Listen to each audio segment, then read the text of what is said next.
بسم الله الرحمن الرحيم إن الحمد لله نحمده ونستعينه ونستغفره ونعوذ بالله من شرور أنفسنا وسيئات أعمالنا من يهده الله فلا مضل له ومن يضلل فلا هادي له وأشهد أن لا إله إلا الله وحده لا شريك له وأشهد أن محمدا عبده ورسوله Amma ba'd.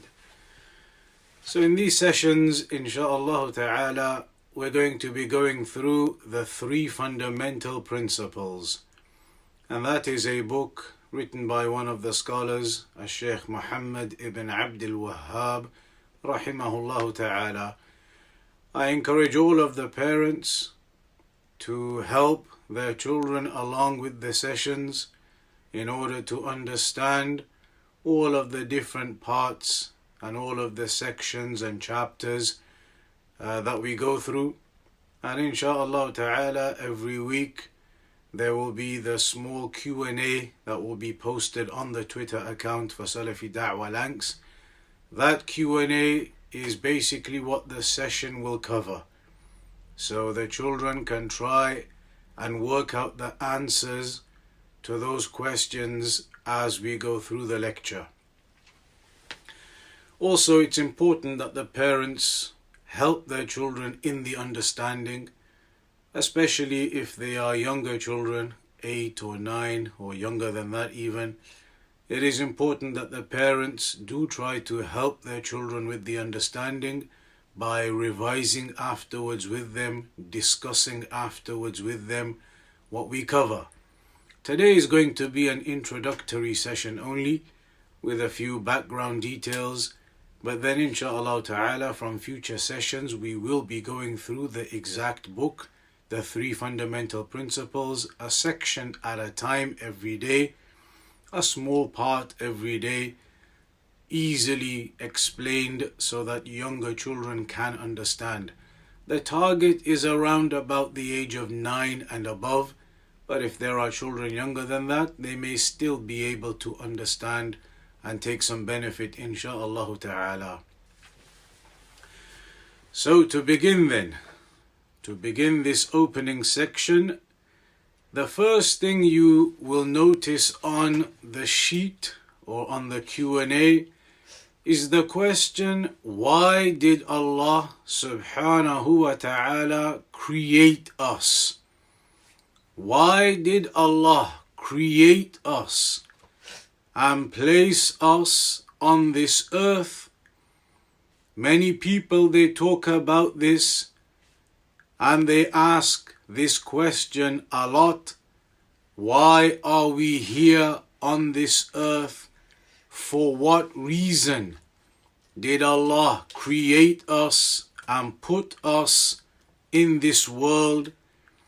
The answer to that is actually very easy, because Allah subhanahu wa ta'ala, the mighty and majestic, told us the answer in the Quran. The Quran, as you know, is the book of Allah. It is the speech of Allah, the revelation that Allah gave to His Messenger Muhammad sallallahu alayhi wasallam. In that revelation, in the Quran, Allah subhanahu wa ta'ala told us why He created us and told us why He put us on this earth. And Allah mentioned, it is because we are supposed to worship Allah subhanahu wa ta'ala. There is an ayah in the Quran where Allah said, وَمَا خَلَقْتُ الْجِنَّ وَالْإِنسَ إِلَّا لِيَعْبُدُونَ, that I did not create the jinn or the humans except for them to worship me. That is a section of the Quran. There is an ayah in the Quran where Allah said, I did not create the jinn or the humans except for them to worship me. So Allah has told us here the reason why we are on this earth, why Allah created us, why He put us in this world, and that is to worship Him. Allah created us to worship Him.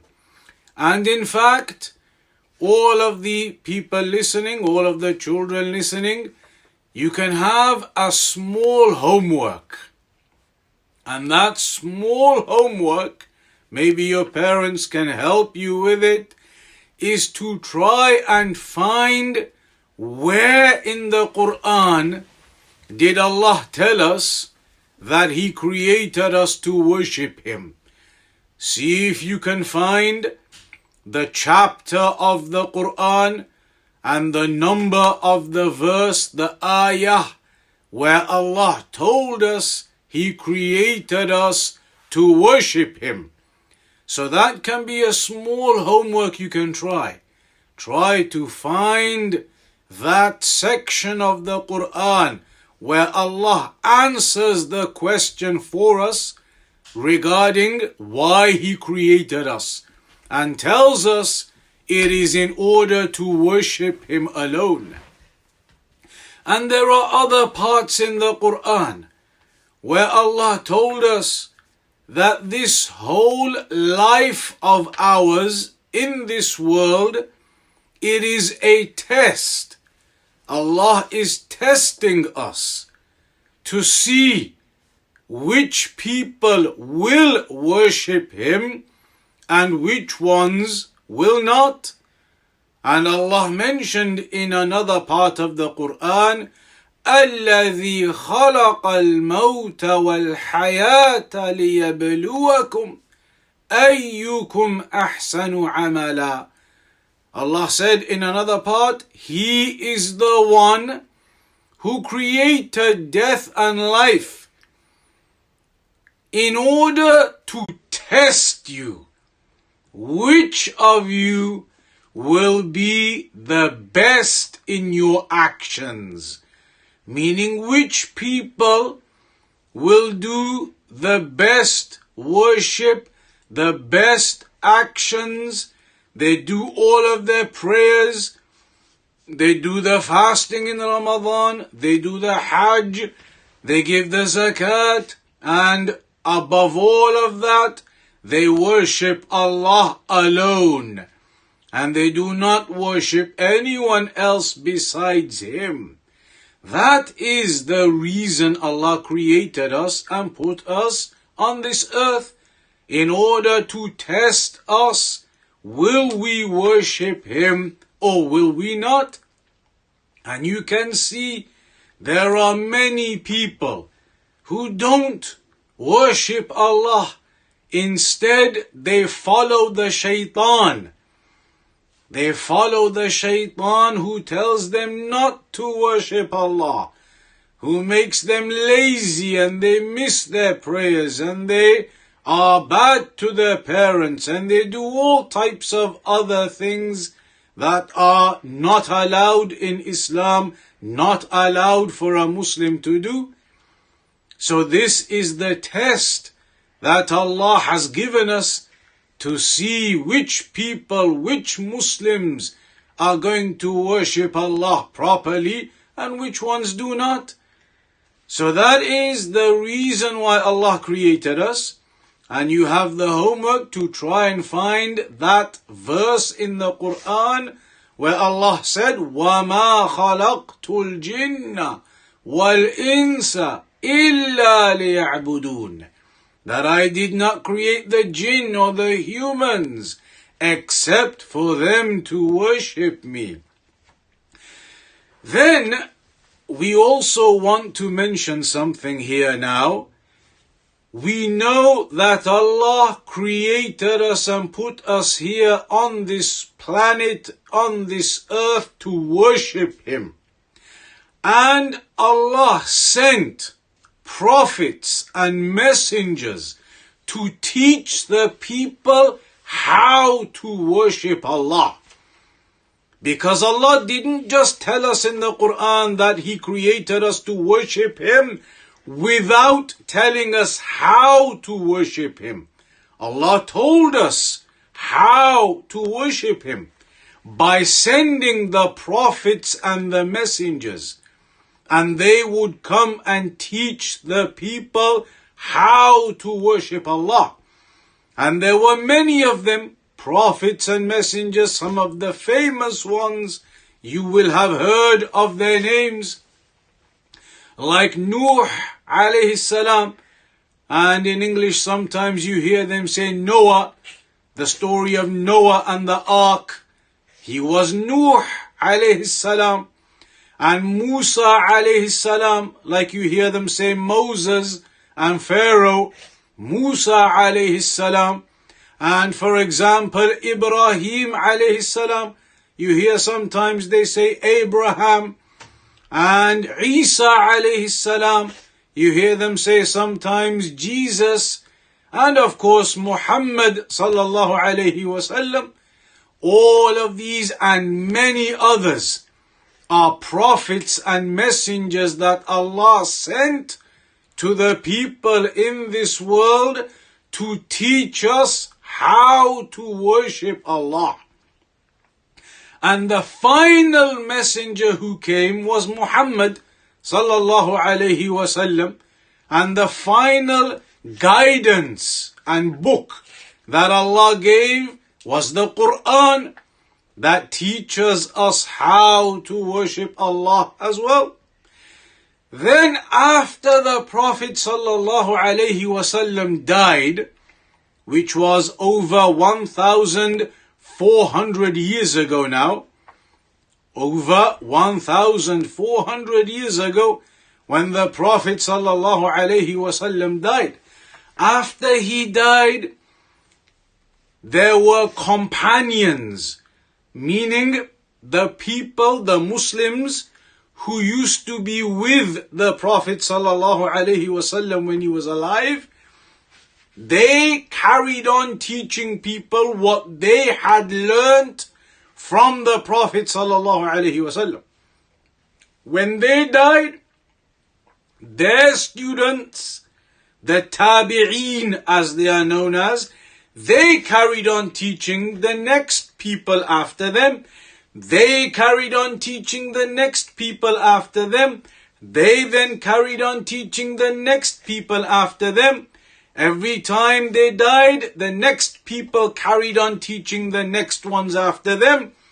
So this knowledge all about the religion and how to worship Allah, it has always been with us. The Quran has always been with us. The hadith of the Prophet sallallahu alaihi wasallam have always been with us. And there have been scholars in history from the time of the companions, the ones who were with the Prophet sallallahu alaihi wasallam. Every generation after them, their children and then their children and then their children. In every generation in history, there have been scholars. And the scholars, they are people who have learnt a great amount of knowledge about the religion. The scholars, when we talk about the Islamic scholars, they are the people who have spent their lives learning all the details about Islam. So they learn all about the Quran and everything the Quran says in it. And they learn all about the Sunnah, the Hadith, meaning all of the things that we learnt from the Prophet sallallahu alaihi wasallam. They study and they learn and they read and they memorize all of those things.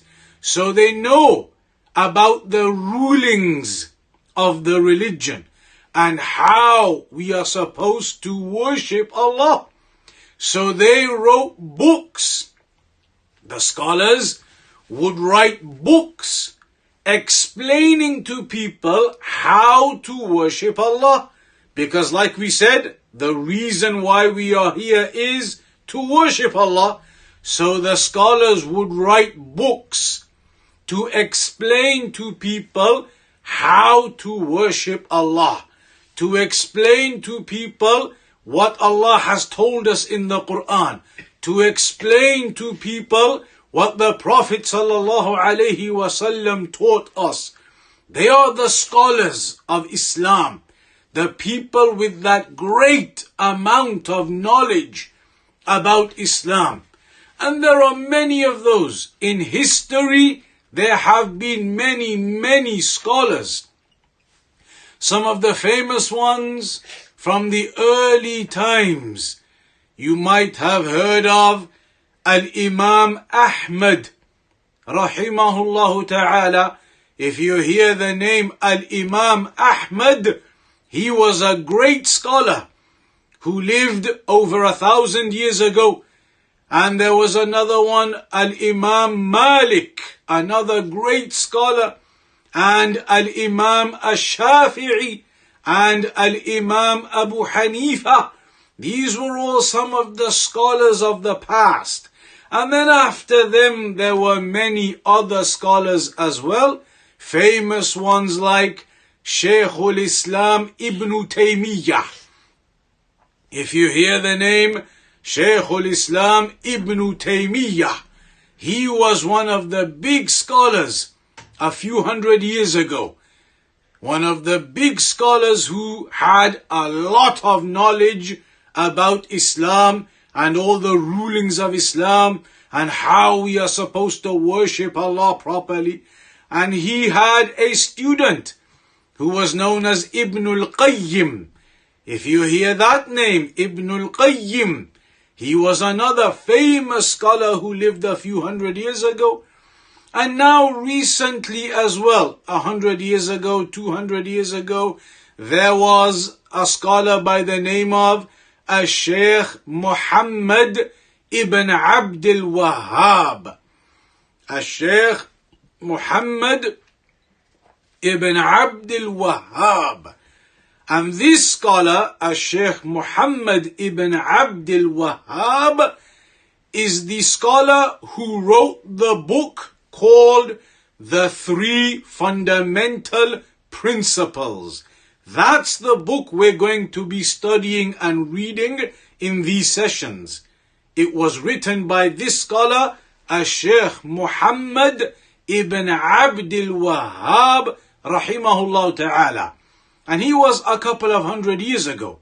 But even after him, there were more scholars. Some of the famous ones these days, or recently, scholars like Shaykh bin Baz. If you hear that name, Shaykh bin Baz, rahimahullah ta'ala, he was another very famous scholar of Islam. And Shaykh Uthaymeen, that was another famous scholar of Islam just 20 years ago. And Shaykh Al-Albani, another famous scholar.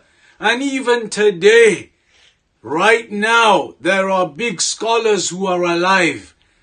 You might hear, for example, the name Shaykh Al-Fawzan. He is one of the great scholars who lives today in Saudi Arabia, in the city of Riyadh. And you have others like Shaykh Abdul Muhsin Al-Abbad, another great scholar who lives in Medina. And for example, Shaykh Rabi' bin Hadi, another great scholar in Medina currently. And Shaykh Ali Nasir Al-Faqihi, another great scholar in Medina. And Shaykh Abdullah Al-Bukhari, another famous scholar in Medina. So there are always scholars who are there. In history there have been scholars, and even now there are scholars who are alive. And these scholars, they are the people who study Islam in detail. And they know all about the different parts and rulings, and about the Quran, and about the Hadith. They have that knowledge. And Allah told us that we need to ask the scholars when we don't know something about Islam, when we need to find out how to do something, how to worship Allah. Allah told us in the Quran we should go and ask the scholars. Allah said, فَاسْأَلُوا أَهْلَ الذِّكْرِ إِن كُنْتُمْ لَا تَعْلَمُونَ. Ask the people of remembrance, meaning the people of knowledge, if you do not know. So these are some of the great scholars who have lived in the past and they are alive today. Some of those we mentioned. So the particular scholar that we want to talk about is Shaykh Muhammad ibn Abdul Wahhab rahimahullah ta'ala, because he is the one who wrote this book, The Three Fundamental Principles. That's the book you need to remember. It is called The Three Fundamental Principles. And it is a book which basically has 3 chapters in it. That's why it's called The Three Fundamental Principles. It basically has 3 main points in the book.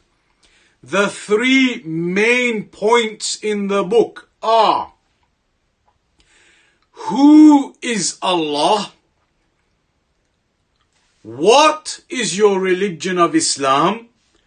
And who is your Prophet Muhammad sallallahu alaihi wasallam? Those are the 3 main things that we are going to try to understand carefully. Firstly, who is Allah? Who do we worship? Who is the creator of all of the heavens and the earth? We need to understand who Allah is. That's the first part.